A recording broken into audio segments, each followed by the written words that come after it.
Composition. Feeling the fluidity of ribbons floating around me, I am an artist whose pencil's lead is as heavy as ink. I'm watching as my creations begin to sink around me, thinking no one can see this black cloud raining on top of me because I smile brightly through wet blossom cheeks.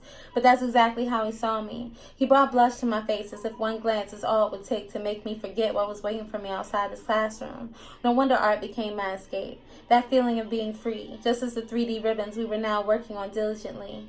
To be honest, this affair wasn't taken on lightly or even slightly, to say the least. To my main, I was loyal until I wasn't. He had too many pussies in his pound, too many holes in his sheets.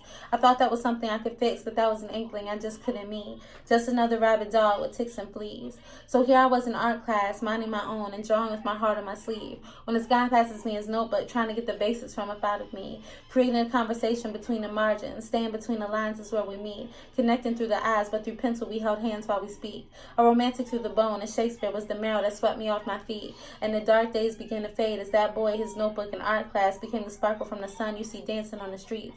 Boy, was I naive, feeding into the frenzy of hormones tingling underneath, mixed with the devastation of punishable love stuck in this routine dancing at my feet. I fell into temptation as Satan serenaded me with his feet, coercing me to think that this boy was the one, that this journey was destiny, as if he didn't also have a girlfriend, but his lips persuaded me that she was just as abusive as mine was to me.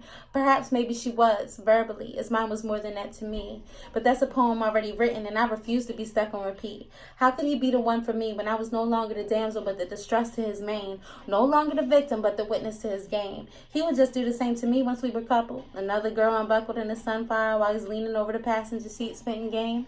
No more, no less, it's all the same. Composition, the nature of something's ingredients, a whole or mixture in the way something is made up, and that's all that it was. A boy and a girl debating the ins and outs, flirting with love and lust, finding sanctuary in the heavy lead of each other, with no eraser marks, no scuffs, free hand bound by the blank row of pages, and all that lies between the margins of his notebook.